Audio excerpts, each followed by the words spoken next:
রাষ্ট্র কাঠামো মেরামতের জন্য বিএনপি অতি সম্প্রতি ৩১ দফা দিয়েছে। আসলে প্রতিটা রাজনৈতিক দল বাংলাদেশের মানুষের উন্নয়নের জন্য কাজ করে। তো বিএনপির রাজনীতির দিকে যদি আমরা তাকাই, তারা অনেক আগে থেকেই মানুষের উন্নয়নের জন্য দফা ভিত্তিক রাজনীতি করে থাকে, যা আমরা প্রেসিডেন্ট জিয়াউর রহমানের সময় দেখেছি। তখন ১৯ দফা ছিল। ১৯ দফারই বর্তমান সময়ের সাথে খাপ খাইয়ে যে দফাগুলো দেওয়া হয়েছে, তাই বর্তমানে ৩১ দফা নামে পরিচিত। এই দফাগুলো নিয়ে কাজ করার সময় আমি দেখলাম যে বর্তমান সময়েও মানুষের যে উন্নয়নগুলো দরকার, স্বাধীনতা পরবর্তী সময়েও সেই একই উন্নয়নগুলো দরকার ছিল। তো মানুষের জীবনের যে গুণগত মান, তা আসলে খুব বেশি পরিবর্তন হয় নাই। হয়তোবা মানুষের অ্যাকাউন্টে টাকা বেড়েছে, হয়তোবা মানুষের খরচ করার ক্ষমতা বেড়েছে। আওয়ামী দুঃশাসনের সময় হয়তোবা কিছু মানুষ প্রচুর টাকা পয়সার মালিক হয়েছে, কিন্তু আমাদের গুণগত মানের সাথে যে ব্যাপারগুলো জড়িত, যেমন খাবারের ভেজাল, উন্নত শিক্ষা, উন্নত চিকিৎসা ব্যবস্থা, পরিবেশগত যে নিরাপত্তা, তা কিন্তু আসলে ঠিক হয় নাই। কারণ আমরা দেখেছি যে সুন্দরবনে বিদ্যুৎ কেন্দ্র হয়েছে, খাল নদী নালাগুলো দখল হয়েছে। আসলে ৩১ দফায় দেশের জন্য বেশ কিছু গুরুত্বপূর্ণ ব্যাপার রয়েছে।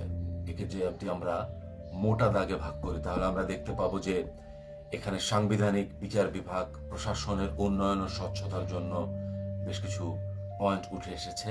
দেশের অর্থনৈতিক ও শিক্ষার উন্নয়ন, পরিবেশ নিরাপত্তা নিশ্চিতকরণ, প্রতিরক্ষা জোরদার, ধর্মীয় স্বাধীনতা, সার্বভৌমত্বকে গুরুত্ব দিয়ে বৈদেশিক সম্পর্ক উন্নয়ন, নির্বাচন ব্যবস্থাকে ত্রুটিমুক্ত রাখতে তত্ত্বাবধায়ক সরকার ব্যবস্থায় ফোকাস করা হয়েছে।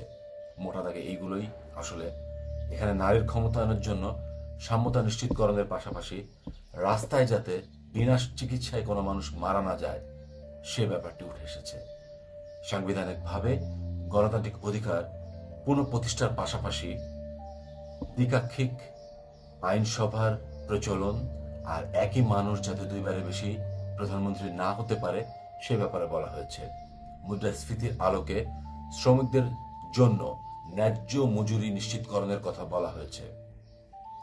এখানে বলা হয়েছে যে কাজের জন্য দক্ষতা ও শিক্ষার প্রয়োজন, তাই ছাত্রদেরকে শেখানো হবে, যা মূলত চাহিদা ও জ্ঞান ভিত্তিক শিক্ষা নামে পরিচিত।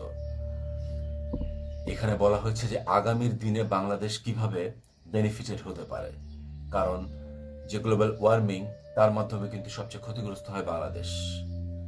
আর বাংলাদেশ যেহেতু বদ্বীপে, কাজে ডেল্টা প্ল্যানিং এর মাধ্যমে বাংলাদেশ কিভাবে ক্ষতির মোকাবেলা করতে পারে, সেভাবে বলা হয়েছে। তো ৩১ দফাটাকে যদি আমি পুরাপুরি বিচার করি, তাহলে দেখব যে এই দফাগুলো মূলত এদেশের সাধারণ খেটে খাওয়া মানুষের জন্য বলা হয়েছে। এদেশের যারা মজলুম, তাদের জন্য বলা হয়েছে সকল ধর্মের, পেশার, শ্রেণীর নাগরিকের জন্য। এই দফাগুলো যদি আসলে আমাদের দেশে বাস্তবায়িত হয়, তাহলে সামগ্রিকভাবে আমাদের দেশের এগিয়ে যাওয়া সম্ভব। আর এই দফাগুলোর যিনি দিয়েছেন, তিনি বিএনপির অ্যাক্টিং চেয়ারপারসন তারেক রহমান। তাকে আমি জানাতে চাই, শুভ জন্মদিন নেতা। যেখানে থাকুন, ভালো থাকুন। দেশ ও দেশের মানুষের জন্য সর্বদা কাজ করুন।